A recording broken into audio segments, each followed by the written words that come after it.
a podcast about amazing people from an incredible state.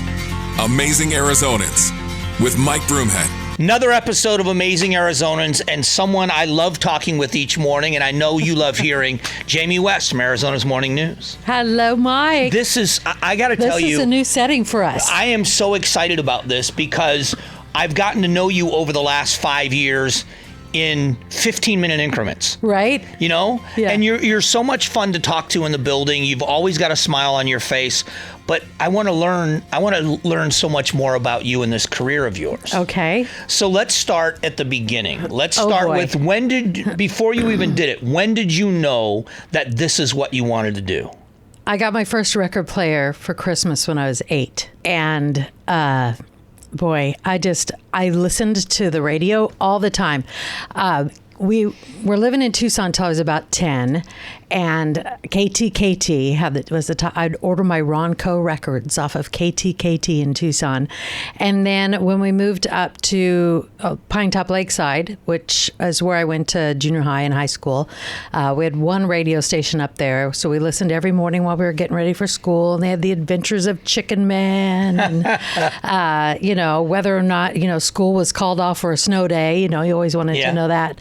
But I had gotten a new record player a few years later that had a microphone on it. Oh. So I would play DJ all the time when I was a kid. And then when I was in high school, I got a stereo that had a cassette recorder on it. They called it a hi-fi stereo. I'm really dating myself.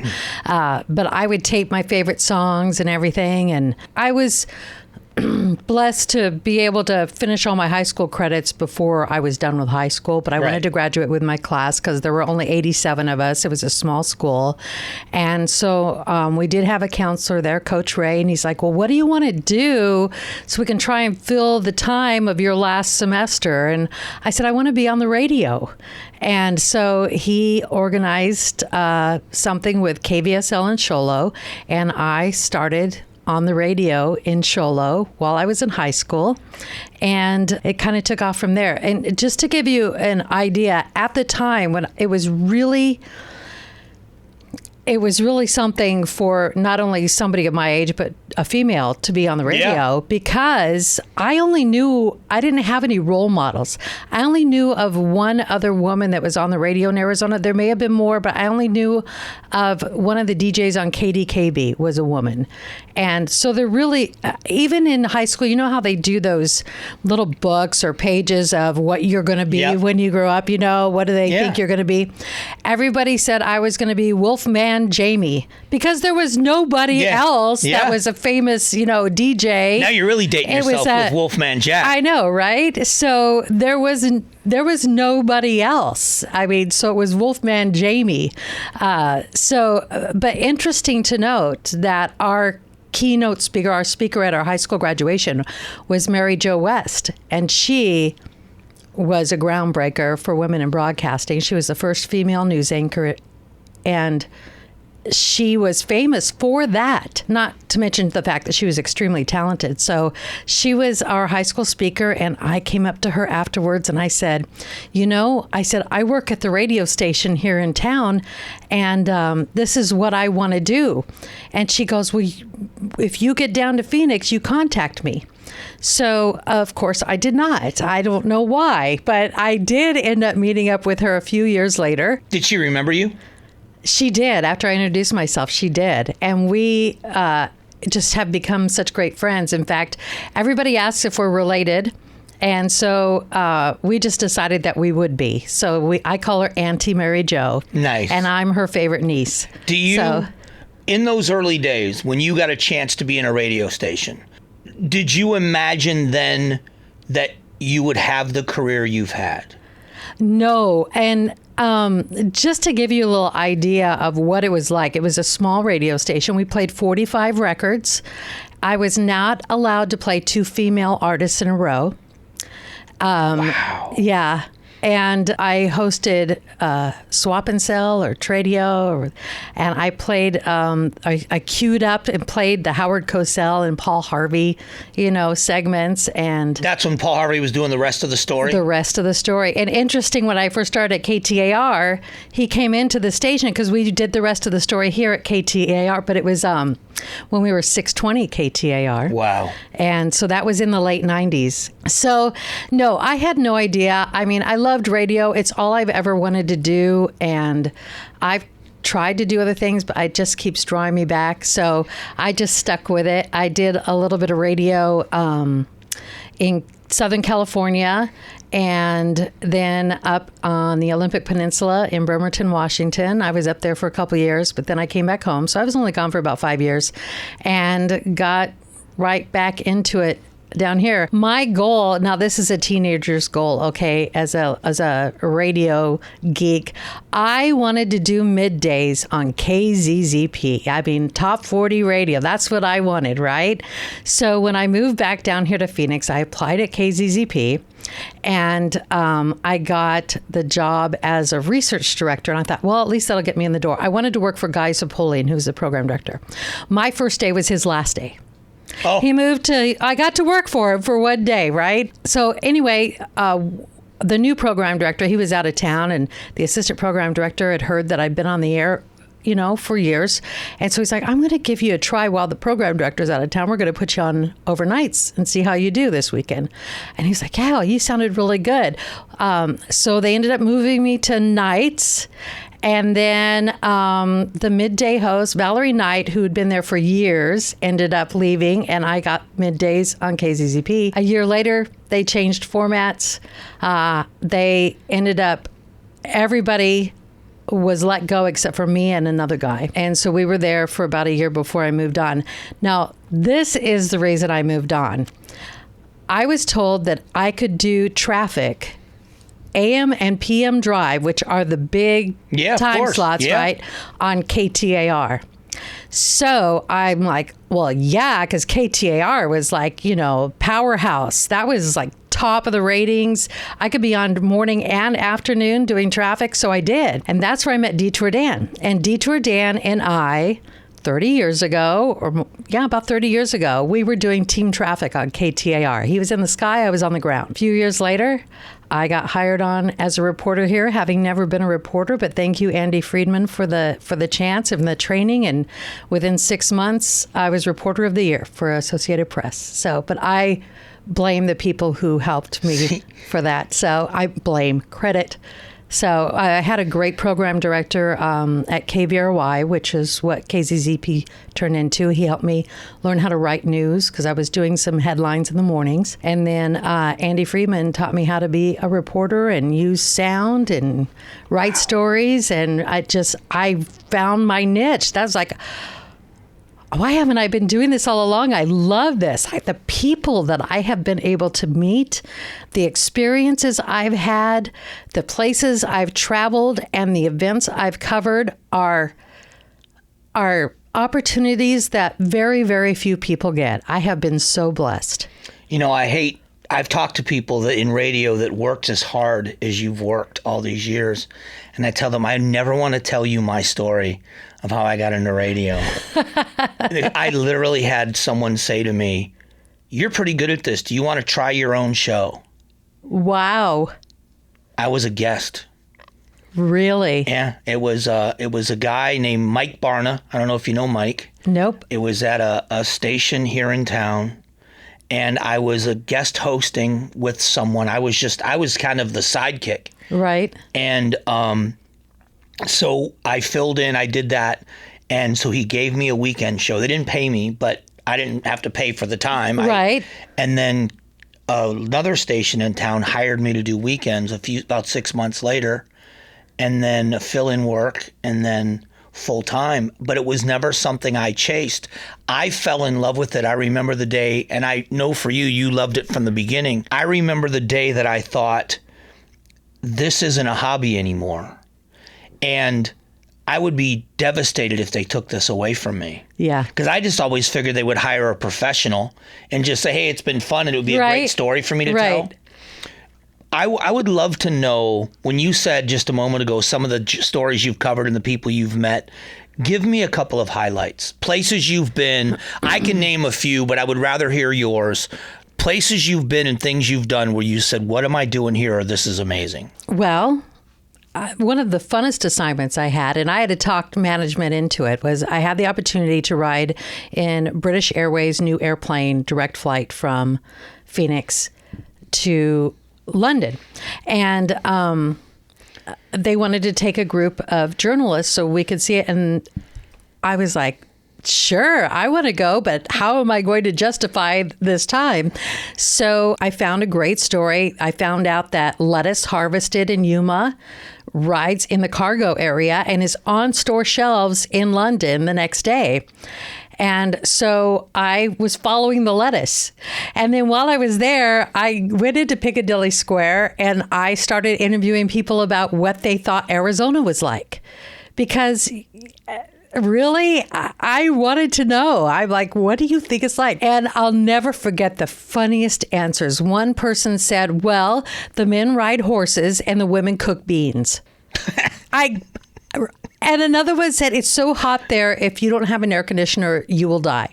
Well, that's kind of true. It's kind of true, but but that was fun. And probably the one that had the biggest impact on me was 9/11, because I had just been to New York City for my first time 3 years before that and stood on top of the World Trade Center on the roof. It was an incredible experience. It's insane, isn't it? How big those buildings were. As an Arizona girl, I had never experienced anything like New York City or been on top of anything as tall, except for the Grand Canyon, as the World Trade Center, right? So when I saw those fall, I was just personally just so hurt, you know? So the station said, well, we're going to have you, all the flights were canceled for 10 days. They said on the first flight out, we're going to have you follow Phoenix Fire's Type 1 team out there because they've been called out there. So I ended up going out there on the first flight out, and I remember flying over Manhattan and seeing this black hole with smoke coming from it. And this is 10 days later. And we landed, and I remember it was incredible, the difference in New York City, driving through in a cab. Everything was covered with American flags. Hot dog stands had American flags all over them. And if it wasn't an American flag, it was the face of somebody who was missing. Mm-hmm. There were missing persons flyers on every light pole, covering walls, everything. So I got to my hotel. I went over to ABC News. They helped me get credentials to go into Ground Zero at the pile. Yeah. I went down there, and I was right there. And the building, the 114-story building that I've been standing on top of, was basically looked like, you know what plywood looks like? Yeah. Or particle board looks like. It looked like a 10-story piece of particle board. It was so compacted and just smoke coming from it still. There were all these different like food trucks there and trailers to feed the workers on the site. And I remember I had walked a long ways, and I got there, and I'm like, okay, I'm going to just get a cup of soup and sit here and just kind of take it in. And so I walked up. There was really no place around to sit, but there was a doorstep, a threshold into a building. And so, but it was covered with about 3 inches of ash.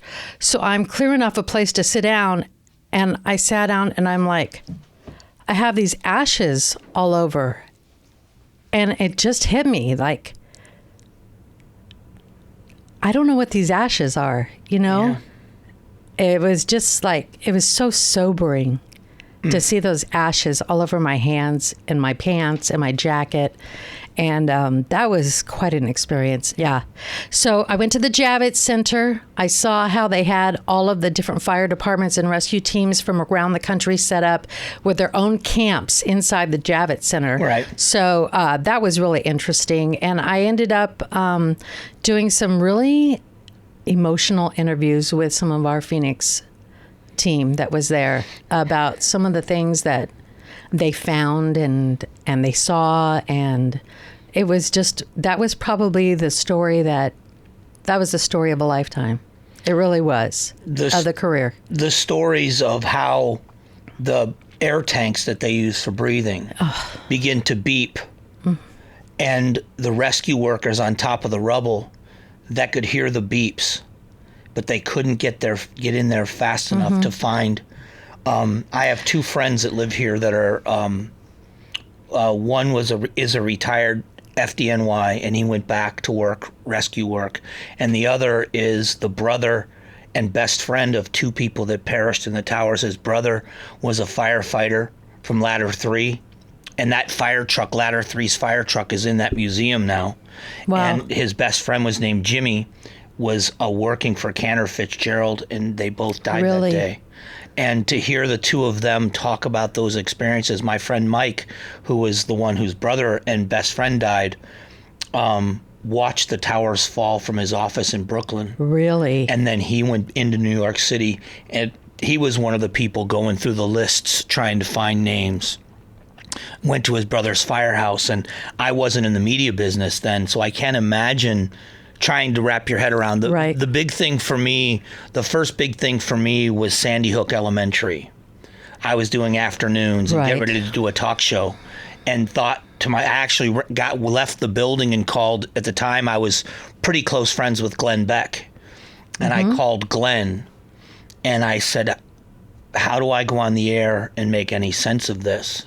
So I admire someone like you that had to do some kind of a news report. Well, that's the thing too, is you can watch it on TV, but it just doesn't bring it home like actually being there. And even though it was 10 days later, it was still a very active scene. And so what I tried to do while I was there was bring that emotion, the descriptive reporting. As an Arizona girl there at Ground Zero, here's some of our Arizona men and women trying to help, try and bring that home as best I could. But do you appreciate the skill? Do you appreciate the skill that you've developed? Because it's one thing to report on something. It's a different thing to tell the story like you tell the story.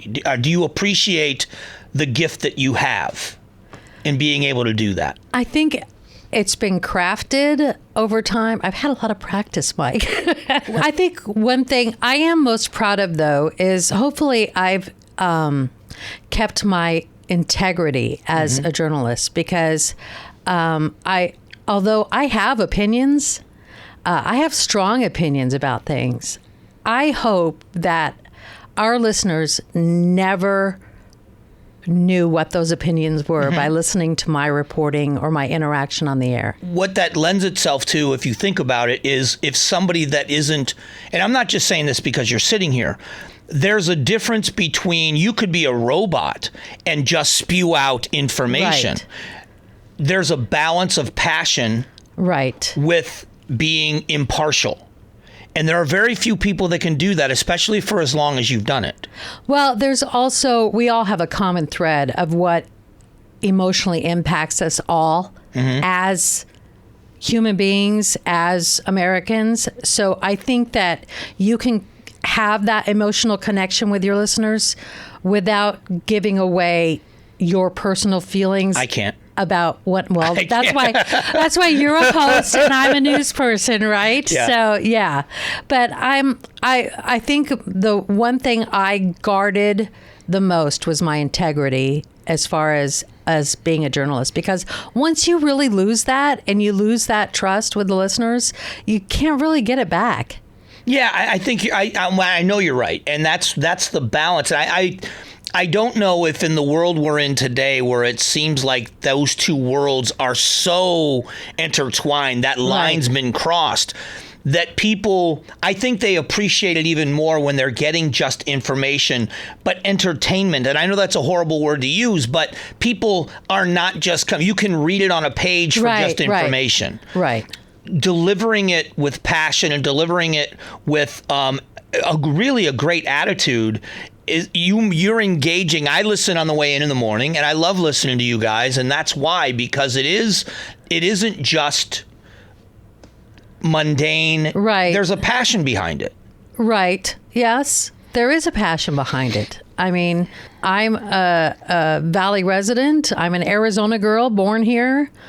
These are my neighbors. This is my government. This is my city. So I have a question. Okay. It's making me think of these things now. I fell in love with Arizona when I came here in 1992. I love this place so much. I have absolutely fallen in love with the White Mountains. Yes. I love Show Low. I love Springerville and Taylor. I love that whole area. My first experience with the devastation of fires was the rodeo and Chetasky fires. I was announcing rodeos then, and I was going up for the 4th of July rodeo to announce Springerville. Oh, I'm sorry, Show Low.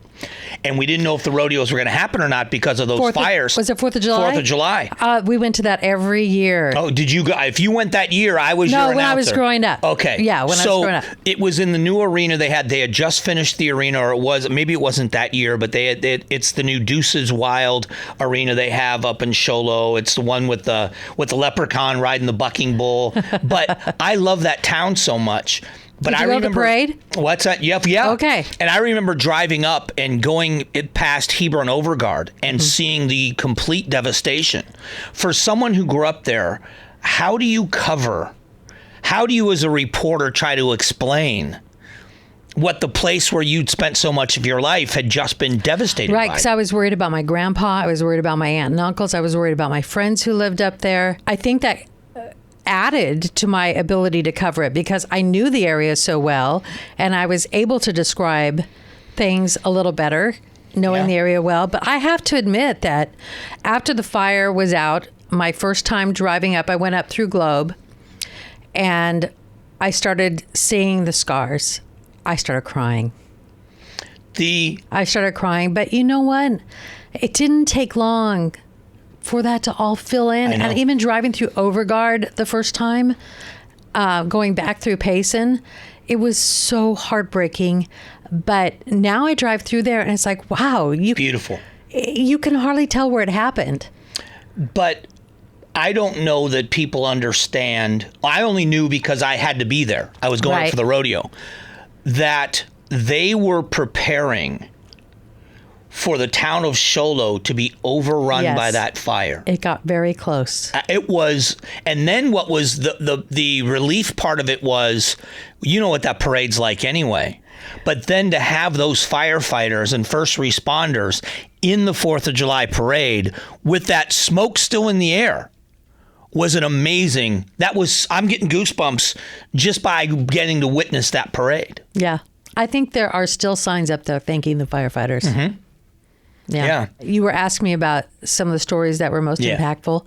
And I really would be remiss if there was a time when I was basically dedicated to covering Phoenix Police Department and crimes and things like that. And I was embedded with Phoenix PD Homicide for a year while doing a job here. So I went out with the detectives on a homicide, went with them to inform the family, went through the whole investigation. It took about a year for them to finally solve it. But it was a waitress at a diner who went to the casino after work one night and won a little bit of money and was followed home and killed in her driveway in her car. Wow.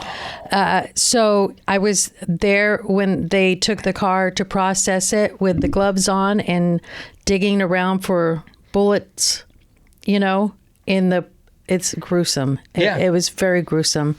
And I have such a respect for the people who do this job as police officers because I admire them so much for what they do on a daily basis. I was just an observer, and I knew there was no way I could do this job. I've read some horrific court records, police reports. I've been to some pretty horrific scenes, and I cannot imagine doing it every day for your job. Yeah, and informing it's hard families. enough talking about it every day, but to actually having that experience every day. So I was there when the baseline rapist began his raping and then killing spree.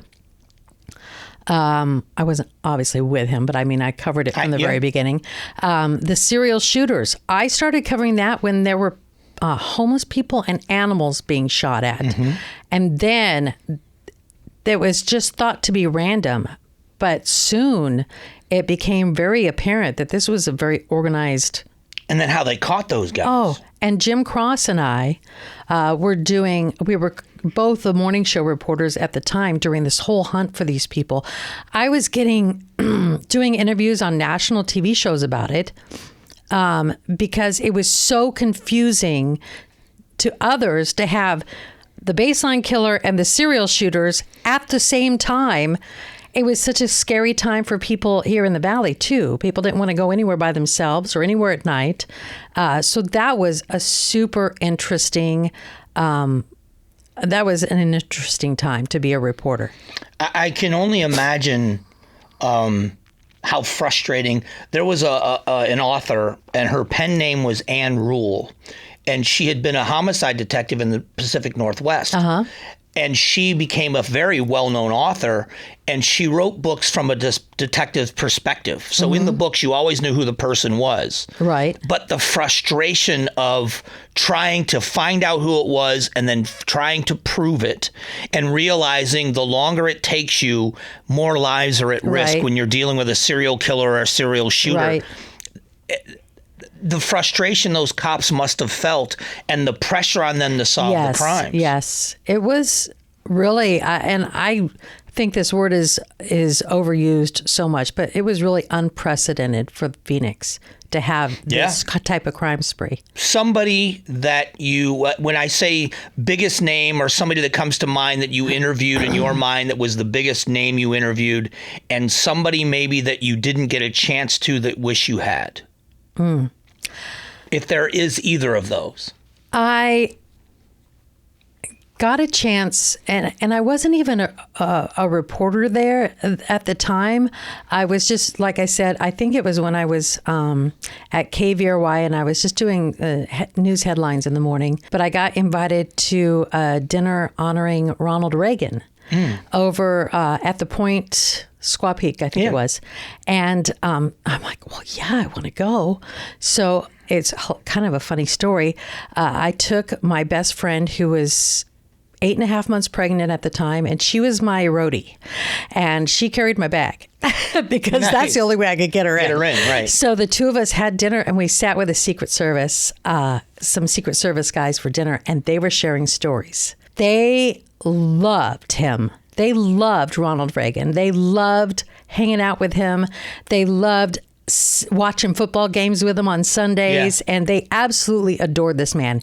He was hilarious. His speech was so funny and so inappropriate at times, but hilarious.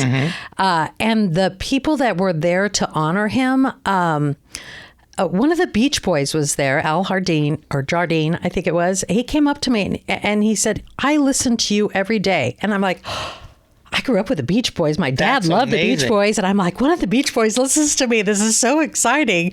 And some of the big old-time Hollywood stars were there. So it was cool to meet them. And that was even before I became like a news reporter. That was probably but it was still media related. I was still one of the most, I think that was probably the coolest people that I met was at that event. But it's after 28 and a half years, it's really hard for me to say. I mean, because I covered everything as a reporter. And anybody you didn't get? Anybody that you wish you could talk to? Because I have a list of people I would love to have a conversation with someday. And I don't know if it'll ever happen, but any that you wish you had gotten? I can't really think of it. Anybody? That's amazing. I mean, because I shouldn't say I've met. I guess I have met, and or covered in-person events, so many different presidents. I think we were counting, this was like my 8th presidential election here at KTAR, I think. So this last one. And so, they're always campaigning in Arizona. So I got to cover a lot of those. I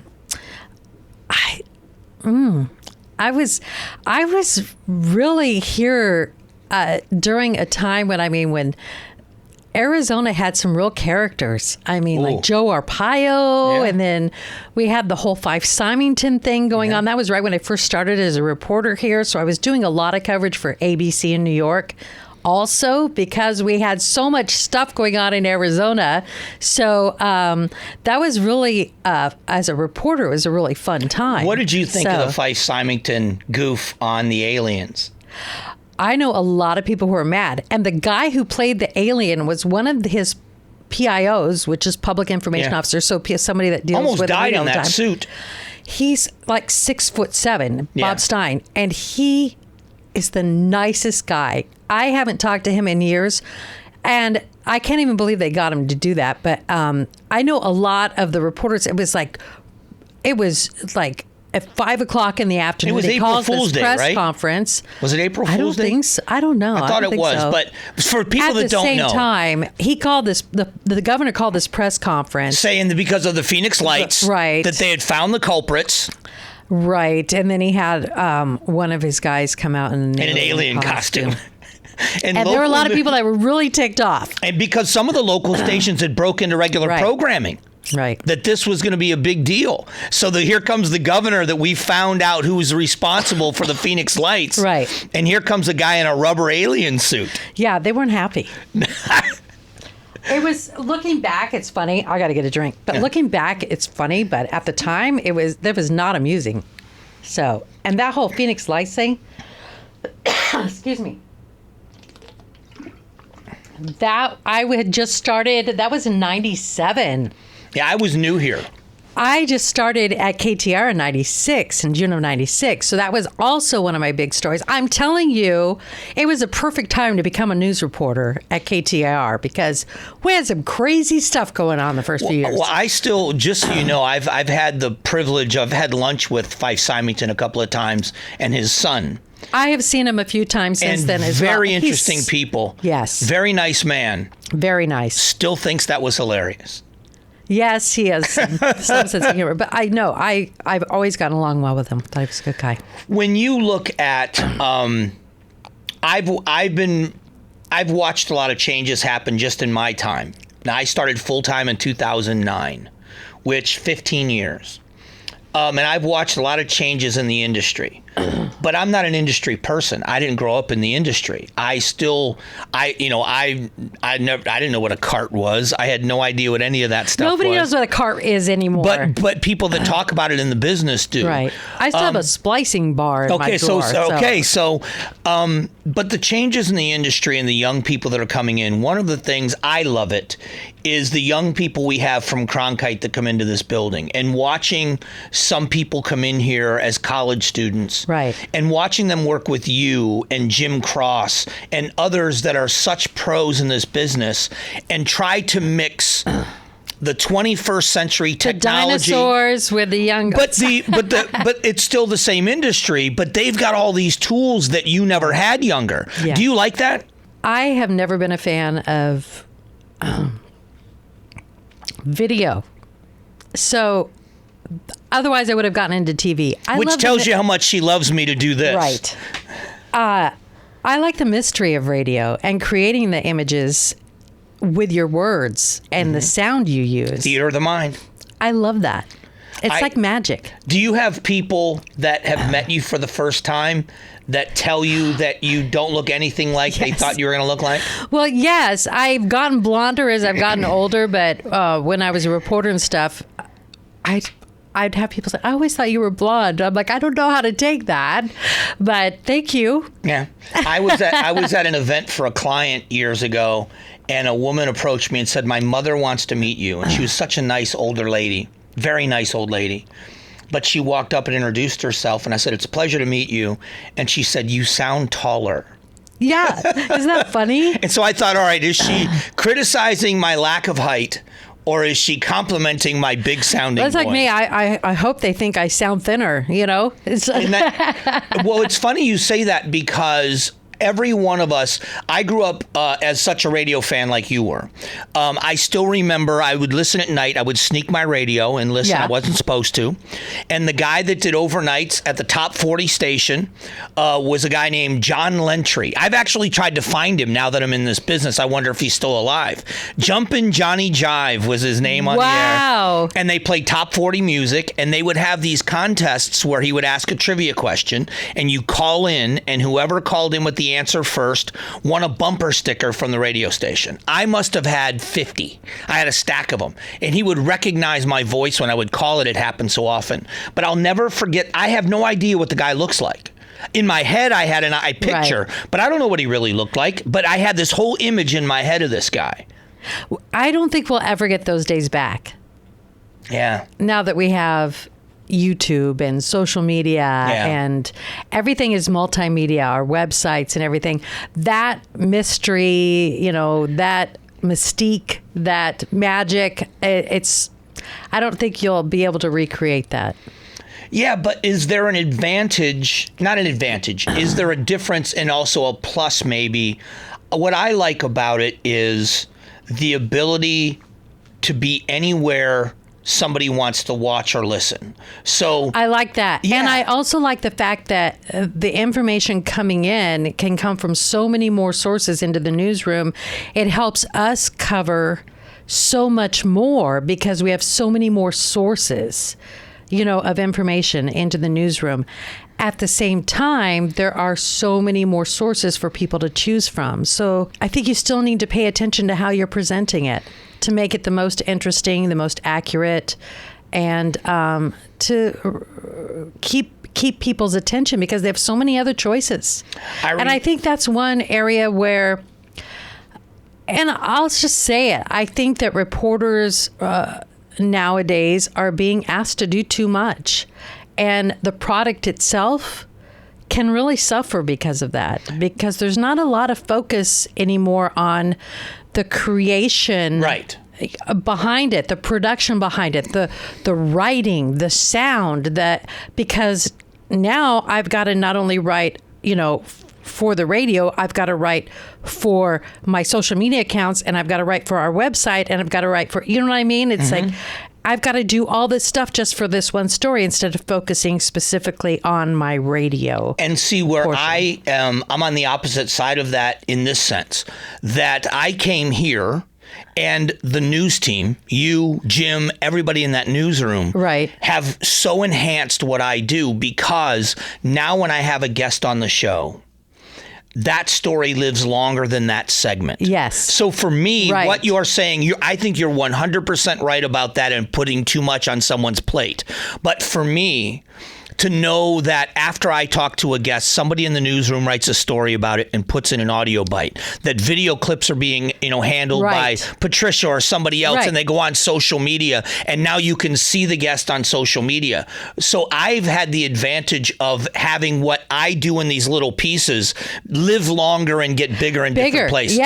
Yes, I totally agree with that. And there are some real pluses to it. And like I said, there are a lot of places. But I'm just being selfish. I'm saying from my world, what used to be a segment on a radio show lives in other places in bigger ways. And I'm still of the mindset of let's tell this one story in such a big way and make it so interesting and tell it the best way we can so it makes a connection with the person listening. It makes them feel like they understand it well after while we're talking about it, and not use words that you wouldn't use in everyday conversation. And let's add some, when appropriate, some sound, and just a really descriptive writing that takes you there. Well, if you think about it... even courtrooms, you can describe what, the demeanor of the defendant, what they were wearing, what his family looked, was like, sitting behind him or her. And you can be so descriptive that you can actually make somebody feel like they're in the courtroom. Well, and it's why someone, like you just mentioned Paul Harvey a little while ago. It's why Paul Harvey was so legendary with the things that he did, because he brought people something they felt like they couldn't get anywhere else. Right. He did it in a way no one else did it. Right. And it was a simple thing, but he did it better than anybody. Dick Clark, with what he brought to music radio, which now seems so odd, but we all listen to that top 40. Right. We all listened to that top 40 countdown. We couldn't get enough of it. Yep, It was incredible. Casey Kasem. Casey Kasem was another one. But Dick Clark was the way he did things with music and American Bandstand, and how he did those television things, bringing something to that you couldn't get anywhere else. Right. And so you're right. I think the world we live in, the plus side of it is anybody can bring it. But the backside is anybody can bring it. Right. You know, during the Boston bombing, if you remember the two Tsarnaev brothers, I was sent a picture of when they finally captured the brother that didn't die, when they finally got him out of that boat. And I remember sending that on social media, and it spread like wildfire, not just mine, but everywhere. But that was captured by somebody that sent it to a friend that then, you know what I mean? It was just, this wasn't done in a press release. Right. And that's when I think people, those were times when people caught on that people could now be a part of that whole process. And I think it's wonderful that people can be a part of the process. We learn things a lot more quickly. We see things a lot more quickly than we used to. However, you really got to watch your sources. Yeah. And right? that's where, because just because it's on the internet doesn't make it true. Which we've proven so many times that a lot of these things aren't. Yeah. Especially with AI. AI is a little bit frightening. You know, when I first heard the stories about AI being frightening, I just thought, okay, this is just another kind of a storyline of it's got to be a scare tactic to get you to read the story. But the more we're starting to live in that world of AI and we're seeing what some not of the things, being able to tell what's real and what isn't. I mean, yeah. Especially when you think of the world we live in, what happens if they just have a small sample of our voices? And then all of a sudden you hear something and it sounds like a conversation. I was on a show in New York with Allison Camerata, and they talked about it. Yeah. And we were just, a panel of us were talking, and they took Allison Camerata's voice and turned it into about a 60-second clip. And you could, if you listened closely, because you knew it wasn't her, but if you weren't listening closely, it sounded exactly like her, and it was nothing she ever said. Well, even in the old days, even back when I first started as a reporter, and you'd go do interviews with people, and then you would edit the bites that you were going to play in your newscast. You really had to trust your reporters and anybody, because you could take out one word and change the whole meaning of what they said. Which happens, unfortunately. Yes. That the integrity part of it, as you mentioned. So I think trust is a big factor in where you get your news. Do you like the fact now that you have become the mentor? I do. Because I want everybody to do it my way. Just kidding. But do you? I do. I love to teach what I've learned, because I had such great mentors and teachers along the way that they just helped me just hone my craft, and still today I help out. I judge the Golden Mike Awards for Southern California every year. So I get to interact with a lot of the radio leaders from around the U.S. Who are fellow judges, and I learn a lot from them still. And I enjoy it so much. I love hearing good radio and stories that are well written and well put together. And I mean, I just love it. But then again, I hear stories. I'm like, oh, why didn't you do this? Or why didn't you do that? And if I can help those coming up in the business with their broadcast writing a little bit and how to make a story sound more interesting, not by, making it exploiting or anything like that. But I mean, just by using your wording or maybe some sound here or starting with this sentence instead of that one, or you can craft it. And I feel like an artist sometimes where, I'm given all the colors and now it's my job to try and paint a picture with it, and rather than just throwing stuff on the canvas. Correct. So I would love to teach more people that craft. I'm just not sure how useful it is in this multimedia world. I still think it's very useful, and I think what proves someone to be great at it is when a listener hears you and says to themselves, I could do that, because you make it seem so easy. And then given an opportunity to realize, no, I can't. Does that make sense? Yes. Because I've had people, this is a dumb analogy, but when I was announcing rodeos, I got paid pretty good money for just announcing a rodeo. Yeah. And I remember guys that were rodeoing at the time, the bull riders I used to hang out with, would say, they're paying you that much money to announce? I should become an announcer. And I would say to them, just come do one section of the bull riding with me. Just do it. And they would think, oh my gosh, as soon as they had to talk on the microphone, they realized it's more of a skill than you think. That's nothing compared to the career you've had. So someone who goes into this business thinking, I'm going to do that, there's got to be the day when they walk into this building that they realize, man, I got a lot to learn. I hope they do. But then there are those that think they know it all already. And they're not really willing to learn. And I feel like I know when I was first starting as a reporter and I did not know what I was doing, I was like a sponge. Mm-hmm. I just wanted to learn how to do the best at this job, And so I was like a sponge.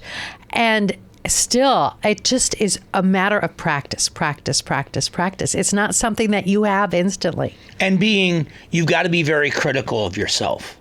I am. I think that's kind of the key is you have to realize, I hate listening to myself. Yeah. I do. And there's been times when things have been played back when I'm sitting with the bosses and you got to do those air checks.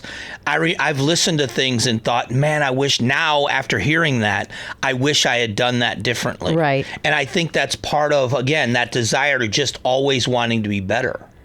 Yeah. I think it is. And I see a lot of promise in our younger reporters who are willing to work hard and they want to shine. And they have even more competition out there than ever because they also, not only are bringing us a product on the radio, but they are competing with all those social media self-made reporters and contributors. And it's like the whole world brought down into one spot instead of just our community and our radio station. And there's a lot of competition out there. There is, but I think that there's room for anybody that's genuine. I absolutely agree. If you're just out there to be an influencer, you might be a flash in the pan at one thing, but there's consistency in someone that just wants to be great. Right. And there's something to be said about longevity and how to get that. So let's go there. Oh boy. The longevity part. Things are changing rapidly in our building. I know. And, the announcement came out. We know about Jim Cross retiring. And then the announcement came out that you've decided you're going to call it a career. I actually made the decision about a year ago. I was offered a longer contract. And I said, I think I'm just going to do it for the next year, see if I can get my stuff together, if I can pull this off. And then I think I'm done. And I think the reason is, well, my hours are crazy. You know that. I get up at 1:30 in the morning. That's insane. I'm also a caregiver for my father-in-law, whom I love. And he's going to be 94. And he's in great shape. But when anybody is 94 years old, there's a lot of doctor's appointments and checkups and here and there and, meals to prepare and laundry to do. And there's a lot. I wouldn't trade it for anything in the world because I get to spend a lot of time with him and he's a great guy. But I'm just trying to balance work life and home life. And I realized, I can't get this time back. So I think I'd really like to focus more on the home life. Are you prepared to walk away and deal with what it's going to feel like to hear the news reports and to see a big story that happens in town and not be a part of the coverage? I think so. I'm always going to be a critic. Not more like how it's covered, I think, because that's just from doing it so long. I mean, but that can be a critic in good ways. It's like, wow, that was fantastic, or they really covered that well. But I'm not sure how much I'm really going to watch or listen to the news for a while. Maybe I need a little bit of a break. When I have a lot of buddies that are cops and some firefighters, and when they retire, I don't know of any one of them that I've ever talked to that hasn't seen the lights and sirens going down the road where they haven't thought to themselves, man. Well, it's going to be one of those things when I see the news trucks someplace, and I'm going to want to stop and see, is there anybody there I know? And there probably won't be anymore. But, or see what's going on. I don't have a press badge, I don't. Yeah, that's one thing too about being in this business, is being able to get some info. I mean, people call you. I get a call from my husband. Hey, one of my coworkers saw this on the way home. There's a bunch of SWAT here. What was going on? I'm like, I don't know, but I'll find out. Yeah. So, but you know what? I think I'm ready to do some things that I haven't been able to do because of my crazy schedule, which I love. I love doing Arizona's Morning News. Working with Jim Sharp and everybody has been wonderful. But, going to bed at 6:45 in the evening kind of messes up anything else you want to do, and being tired all the time. So there are things I'd like to do. I want to hike some of our beautiful trails. I have one right next to my house. I would love to.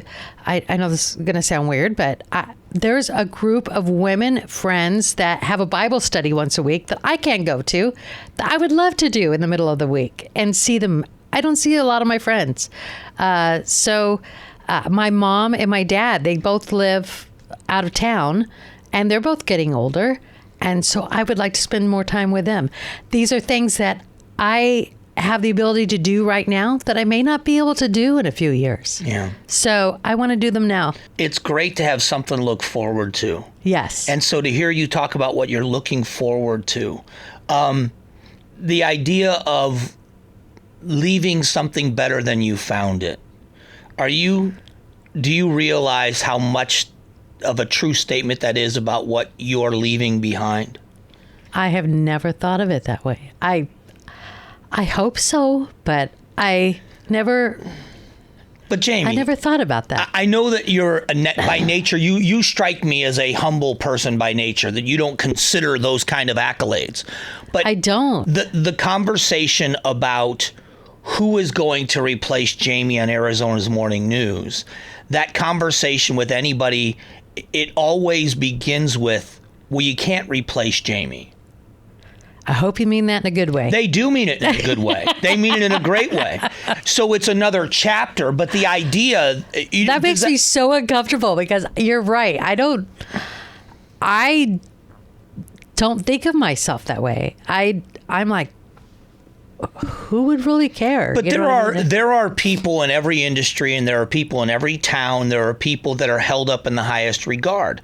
So to have you leaving and Cross leaving at the same time, or in the same time. It was frame, not planned, by the way. I believe yes. that, but it is more than the turning of a page, because you guys were in this industry, in this town, when you're right. There wasn't social media.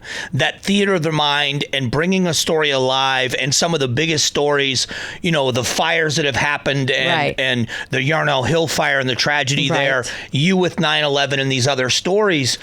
It was storytellers in a time when that's all you had were storytellers. Right. So you're a significant part of broadcasting history in town.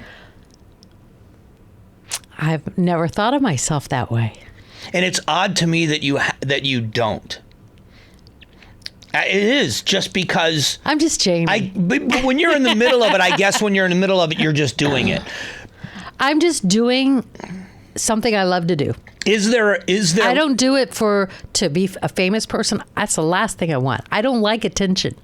I don't like doing video. I know you don't, which is so much fun for me. I know. This makes you uncomfortable a little bit. It makes me so uncomfortable. I don't like anything that draws it. I usually take my birthday off work every year so I don't get the attention. I just am not one of those people that likes that. Is there room, or will there be room, when you're done and it's over with and you're at home, that you're going to do some inventory and be able to say, man, I actually did get a lot accomplished. Will you make room for that?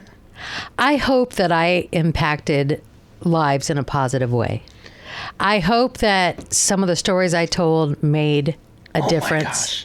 And some of the stories that I pursued, maybe even things like, the team effort of the station for Phoenix Children's Hospital. Yeah.